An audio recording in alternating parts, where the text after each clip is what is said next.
안녕하십니까. 뉴스데스크 강원입니다. 추석인 오늘 강원도 내 11개 시군에서 코로나19 신규 확진자가 33명 발생했습니다. 속초 유흥주점발 감염이 인근 시군으로 확산되면서 인제 확진자 2명 가운데 1명이 유흥주점 방문자의 접촉자로 확인됐고 고성 확진자 1명도 유흥주점 관련 확진자의 접촉자로 밝혀졌습니다.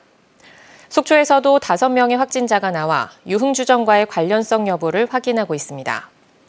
이 밖에 원주에서는 6명, 춘천과 양구 각각 4명, 태백과 양양 각각 3명, 강릉과 횡성 각각 2명, 영월은 1명 나왔습니다. 강원도 내 누적 확진자 수는 6,141명으로 늘었고 추석 연휴 나흘 동안의 누계는 146명에 이르고 있습니다.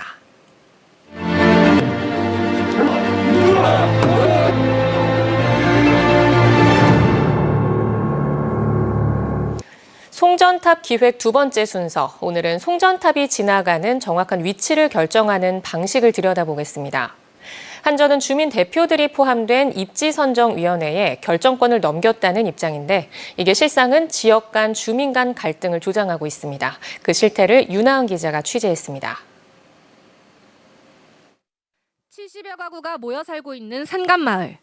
동네 곳곳에 송전탑 설치를 반대하는 현수막이 나붙었습니다. 민가 근처까지 초고압으로 분류되는 500kV급 송전탑이 들어설 것으로 예상되면서 온 마을이 뒤숭숭한 분위기입니다. 미관을 해칠 뿐만 아니라 건강에도 위협이 될까 주민 불만이 높습니다. 이렇게 송전선로가 지나는 지역을 경과대역이라고 하는데 도내 7개 시군, 횡성에만 4개 면이 해당됩니다. 주민들은 2년 전부터 반대 대책위원회를 구성하고 합치된 의견을 내왔는데 최근 둘로 쪼개졌습니다. 경과대역과 경과지를 선정하는 입지선정위원회 참여를 놓고 입장이 갈렸기 때문입니다. 사업 전면 백지화를 주장하는 강경파는 입선이 목적 자체가 송전탑 건설을 전제하고 있기 때문에 참여하지 말아야 한다는 입장. 한전에 들어간다면은 이거는 모든 걸 포기하고 송전탑을 포기하고 들어가는 것이다. 한전의 부당함을 알리기 위해서 여러 루트를 통해서 지금 열심히 노력을 하고 있습니다. 일부는 반대를 하더라도 일단 입선위에 참여해 목소리를 내야 한다는 입장입니다. 백지화인데 국책 사업이라서 굳이 간다면 그냥 놓치기 전에 한전하고 타협해서 피해를 더 줄여보자는 뜻이에요. 이렇게 횡성 대책위가 파행하는 사이 최근 열린 16차, 17차 회의에서는 변경된 경과대역이 추가됐습니다. 행정구역상으로는 홍천군이지만 경계를 맞대고 있는 횡성군에 가까운 대역이 하나 더 그려진 것입니다. 정관상 정족수 기준을 맞추기는 했지만 횡성군 위원이 전원 불참한 가운데 송전탑 경로가 변경될 수 있는 중요 결정이 내려진 셈입니다. 피해 지역이 똘똘 뭉쳐도 한전을 상대하기 버거운데 자칫 횡성과 홍천의 싸움으로 변질될 수도 있는 상황입니다. 홍천 쪽으로 꼽히는 것도 보면은 실질적인 피해는 횡성 사람만 더 잘 보여. 특정 군의 얘기만 듣고 이렇게 일방적으로 했다는 거는 우리 횡성군을 전적으로 무시한 것밖에 안 되죠. 10여 년 전 사상자까지 나온 밀양 송전탑 사태 이후 주민 의견이 반영된 결정을 하겠다며 출범한 입지선정위원회.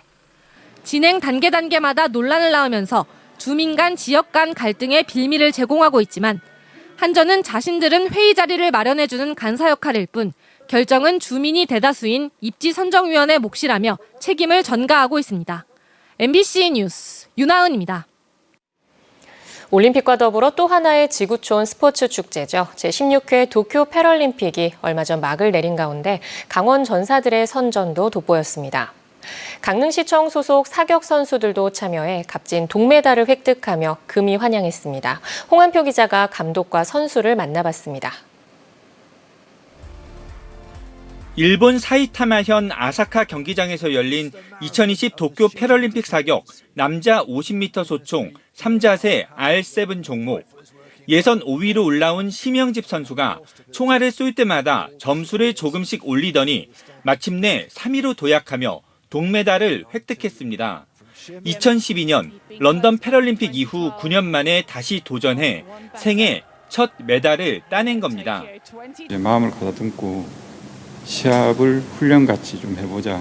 그렇게 마음 먹고 이제 마지막 입사 자세에 들어갔는데 그러면서 이제 한 발 한 발 훈련같이 그렇게 임했거든요. 강릉시청 소속 장애인 사격 선수단은 감독 1명에 선수 2명, 귀국 이후 환영식 등의 바쁜 일정을 마무리한 이들은 3년 뒤 파리 패럴림픽 재도전에 나서며 본격적인 훈련에 돌입했습니다.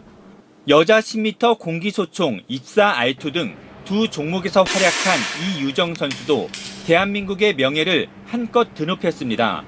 이번 패럴림픽에서는 메달 획득에 실패했지만 차기 메달리스트 1순위로 거론될 만큼 기량이 부쩍 성장하고 있습니다.